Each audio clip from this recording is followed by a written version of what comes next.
जय हिंद दोस्तों भगवान बुद्ध का जन्म 563 ईस्वी पूर्व या निर्वाण 483 ईस्वी पूर्व में एक श्रमण थे और जिनकी शिक्षाओं पर भगवान बुद्ध का प्रचलन हुआ था। दोस्तों भगवान बुद्ध का जन्म नेपाल के लुम्बिनी में 563 ईस्वी पूर्व अनार्य शाक्य कुल के राजा सुदोधन के घर में हुआ था और दोस्तों उनकी मां का नाम महामाया था जो कोलीय वंश से थी और बुद्ध का जन्म से ठीक 7 दिन बाद उनकी माता का निधन हो गया और उसके बाद उनका पालन पोषण महारानी की छोटी सगी बहन महाप्रजापति गौतमी ने किया था।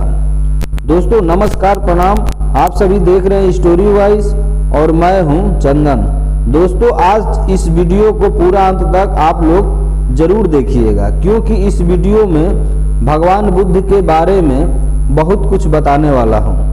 तो दोस्तों भगवान बुद्ध ने 29 वर्ष की आयु में ही सिद्धार्थ विवाह के बाद उनका एकमात्र प्रथम बालक शिशु राहुल और उनकी अपनी धर्मपत्नी यशोधरा को त्याग कर उन्होंने इस संसार को जन्म और मरण दुखों से मुक्ति दिलाने के मार्ग पर सत्य और दिव्य ज्ञान की खोज में रात्रि में राजपाट का सभी मोह माया को त्याग कर उन्होंने वन की ओर चले गए।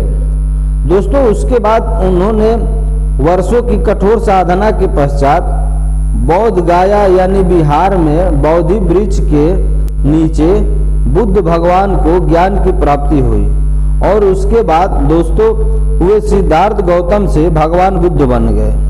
दोस्तों इतिहासकार पंडित कोटा वेंकटचलम के अनुसार गौतम बुद्ध का जन्म 1887 में या निर्वाण 1807 ईस्वी पूर्व में हुआ था और बाकी बहुत सारे इतिहासकार मानते हैं कि भारतीय तिथि क्रम या वंशालियों और पुरातत्व के अनुसार बुद्ध निर्वाण की यह तिथि सिद्ध भी होती है। दोस्तों उनका जन्म 563 ईस्वी पूर्व के बीच शाक्य गणराज्य की तत्कालीन राजधानी कपिलवस्तु के निकट लुम्बिनी में हुआ था जो इस समय नेपाल में है। दोस्तों लुम्बिनी के वन नेपाल के तराई क्षेत्र में कपिलवस्तु और देवदह के बीच नौतनवा स्टेशन से मात्र 8 मील की दूरी पर पश्चिम में रुक्मिणी देवी नामक स्थान के पास स्थित था। दोस्तों कपिलवस्तु की महारानी महामाया देवी के अपने नैहर देवदह जाते हुए रास्ते में प्रसव पीड़ा हुई और वहीं पर उन्होंने एक बालक का जन्म दिया था। दोस्तों शिशु का नामकरण के रूप में सिद्धार्थ रखा गया था और दोस्तों गौतम गोत्र में जन्म लेने के कारण वे गौतम भी कहलाए और क्षत्रिय राजा सुदोधन उनके पिता थे। दोस्तों परंपरागत कथा के अनुसार सिद्धार्थ की माता का उनके जन्म के 7 दिन बाद ही निधन हो गया था और उनका पालन पोषण उनकी मौसी और सुदोधन की दूसरी रानी महाप्रजावती गौतमी ने किया था। दोस्तों शिशु का नाम सिद्धार्थ दिया गया था जिसका अर्थ है वह जो सिद्धि प्राप्ति के लिए जन्म लिए हो। और दोस्तों जन्म समारोह के दौरान साधु दृष्टा आस्ति ने अपने पहाड़ के निवास से घोषणा की कि यह बच्चा या तो एक महान राजा या एक महान पवित्र पथ प्रदर्शक बनेगा। दोस्तों सुदोधन ने 5वें दिन एक नामकरण समारोह आयोजित किया था और 8 ब्राह्मण विद्वानों को सिद्धार्थ की भविष्य पढ़ने के लिए आमंत्रित किया गया था। दोस्तों सभी विद्वान ब्राह्मणों ने एक सी दोहरी भविष्यवाणी की कि बच्चा या तो महान राजा या एक महान पवित्र आदमी बनेगा। दोस्तों उसके बाद दक्षिण मध्य नेपाल में स्थित लुम्बिनी में उस स्थल पर महाराजा अशोक ने 3री शताब्दी ईसा पूर्व भगवान बुद्ध के जन्म की स्मृति में एक स्तंभ बनवाया था और दोस्तों भगवान बुद्ध का जन्म दिवस व्यापक रूप से धैर्यवदा देशों में बड़ी धूमधाम से मनाया जाता है। और दोस्तों सिद्धार्थ का मन बचपन से ही करुणा और दया का स्रोत था और इसका परिचय उनके आरंभिक जीवन की अनेक घटनाओं से पता चलता है। दोस्तों जब वो घुड़दौड़ में जब घोड़े दौड़ाते थे और उनके मुंह से झाग निकलने लगता था तो सिद्धार्थ उन्हें थका जानकर वहीं रोक देते थे और जीती हुई बाजी को हार मान जाते थे। दोस्तों खेल में भी सिद्धार्थ को खुद ही हार जाना पसंद था, क्योंकि किसी को हराना और किसी का दुखी होना उनसे यह नहीं देखा जाता था। दोस्तों एक कहानी आप लोग ने सुनी होगी कि सिद्धार्थ ने अपने चचेरे भाई देवदत्त द्वारा तीर से घायल हुए एक हंस की सहायता की और उसके प्राणों की रक्षा की। तो दोस्तों चलिए आज आप सभी को बताते हैं कि भगवान बुद्ध की शिक्षा एवं विवाह कब हुई, कैसे हुई। तो दोस्तों सिद्धार्थ ने गुरु विश्वामित्र के पास वेद और उपनिषद को तो पढ़ा ही था और राजकाज और युद्ध विद्या की भी शिक्षा ली, उन्होंने उन्हीं से ली थी। और कुश्ती, घुड़दौड़, तीर कमान, रथ हाँकने में कोई उनकी बराबरी नहीं कर पाता था। दोस्तों 16 साल की उम्र में ही सिद्धार्थ किया कन्या यशोधरा के साथ विवाह हो गया और उनके पिताजी द्वारा ऋतुओं के अनुरूप बनाए गए वैभवशाली और समस्त भोगों से युक्त महल में वे यशोधरा के साथ रहने लगे। दोस्तों जहां से उनके एक पुत्र राहुल का जन्म हुआ। दोस्तों लेकिन विवाह के बाद उनका मन वैराग्य में चला गया और सामयिक सुख शांति के लिए उन्होंने अपने परिवार का त्याग कर दिया। दोस्तों सुदोधन ने सिद्धार्थ के लिए भोग विलास का भरपूर प्रबंध कर दिया था, लेकिन 3 ऋतुओं के लायक 3 सुंदर महल भी बनवा दिए और वहां पर नाच गाना और मनोरंजन की सारी सामग्री भी जुटा दी गई। और यही नहीं दोस्तों, दास दासी उनकी सेवा में भी रख दिए गए। लेकिन दोस्तों ये सब चीजें सिद्धार्थ को संसार में बांधकर नहीं रख सकी। और बसंत ऋतु में एक दिन सिद्धार्थ बगीचे की सैर पर निकले और उन्हें सड़क पर एक बूढ़ा आदमी दिखाई दिया। दोस्तों उसके दांत टूट गए थे और बाल पक गए थे, शरीर भी टेढ़ा मेढ़ा हो गया था और दोस्तों एक हाथ में लाठी पकड़े हुए धीरे धीरे कांपता हुआ वह सड़क पर चल रहा था। और जब दूसरी बार कुमार बगीचे की सैर को निकले तो उसकी आंखों के आगे एक रोगी आ गया और उसकी सांस तेजी से चल रही थी, कंधे ढीले पड़ गए थे, बाहें सूख गई थी, पेट भी फूला हुआ था और चेहरा एकदम पीला पड़ गया था और दूसरे के सहारे वह बड़ी मुश्किल से चल पा रहा था। दोस्तों जब तीसरी बार सिद्धार्थ को एक अर्थी मिली और उस अर्थी को 4 आदमी उसे उठाकर लिए जा रहे थे और पीछे पीछे बहुत सारे लोग थे।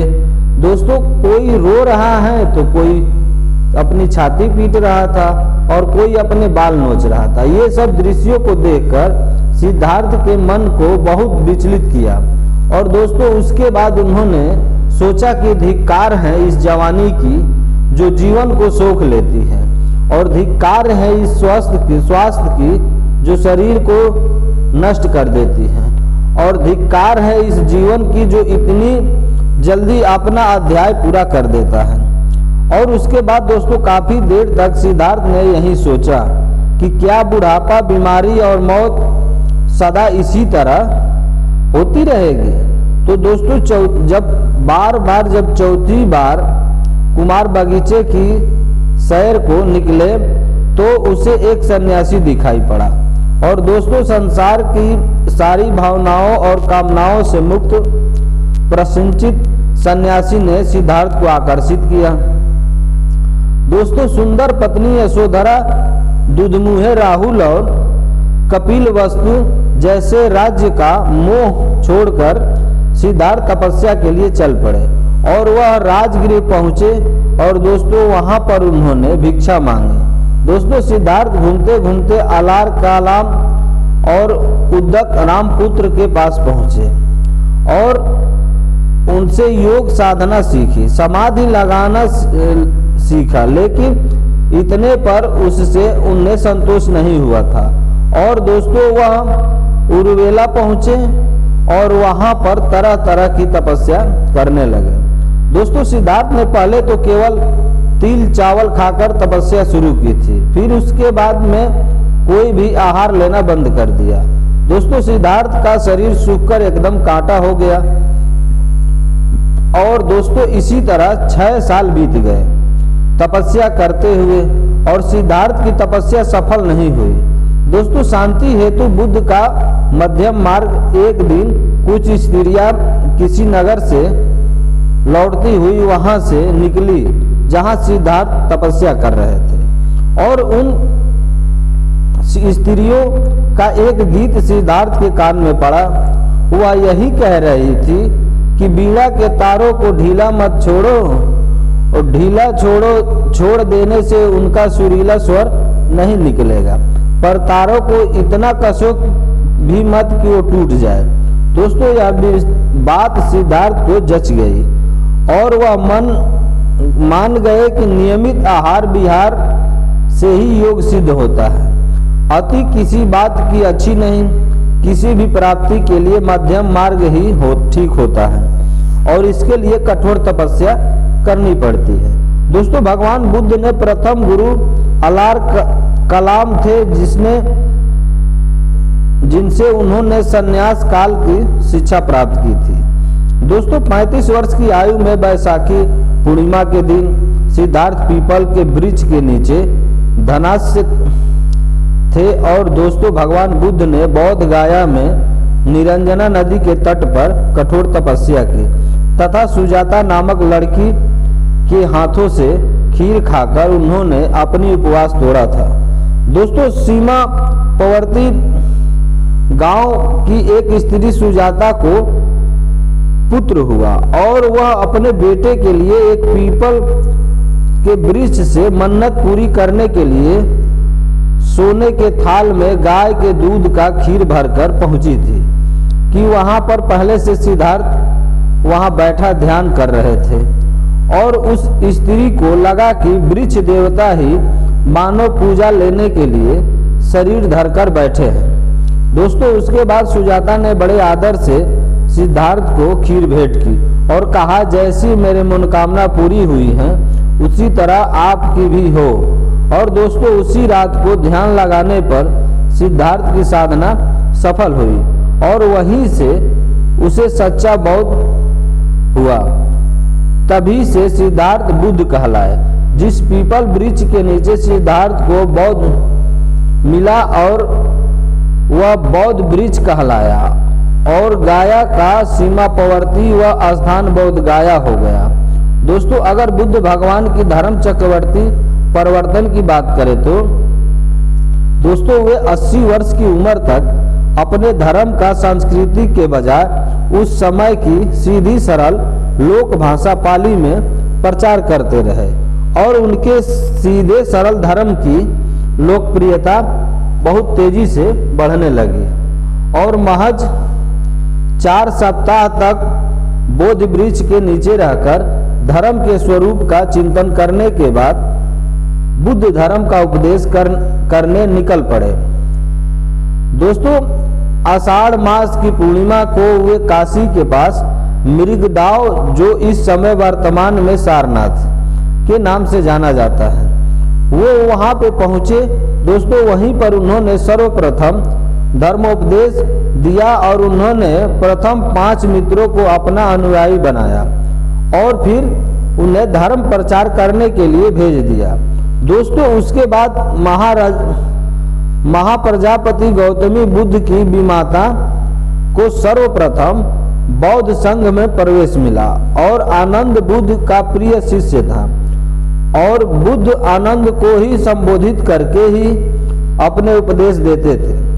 दोस्तों पाली सिद्धांत का महापरिनिर्वाण सूत्र के अनुसार 80 वर्ष की आयु में भगवान बुद्ध ने घोषणा की कि वे जल्द ही परिनिर्वाण के लिए रवाना होंगे। और दोस्तों भगवान बुद्ध ने अपना आखिरी भोजन, जिसे उन्होंने कुंडा नामक एक लोहार से एक भेंट के रूप में प्राप्त किया था और वहां पर भोजन ग्रहण किया दोस्तों, जिसके कारण वे गंभीर रूप से बीमार पड़ गए और भगवान बुद्ध ने अपने शिष्य आनंद को निर्देश दिया कि वह कुंडा को समझाइए कि उसने कोई गलती नहीं की है। उन्होंने कहा कि यह भोजन अतुल्य है। दोस्तों, भगवान बुद्ध ने लोगों को मध्यम मार्ग का उपदेश दिया। उन्होंने दुख उसके कारण और निवारण के लिए अष्टांगिक मार्ग सुझाया और दोस्तों उन्होंने अहिंसा पर बहुत जोर दिया। उन्होंने यज्ञ और पशु बलि की निंदा भी की। बुद्ध के उपदेशों का सार इस प्रकार है। दोस्तों, महात्मा बुद्ध ने सनातन धर्म के कुछ संकल्पों का प्रचार किया, जैसे अग्निहोत्री या गायत्री मंत्र का उन्होंने खूब प्रचार किया। दोस्तों, अगर आप सभी को हमारी वीडियो अच्छी लगी है तो एक लाइक तो बनता है। दोस्तों, चैनल को भी जरूर सब्सक्राइब कीजिएगा ताकि जब भी हम वीडियो डालें तो आपके पास तुरंत पहुंच जाए।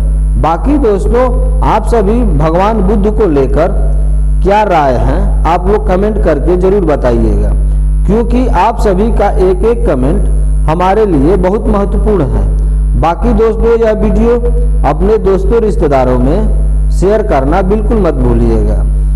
नमस्कार, प्रणाम, जय हिंद।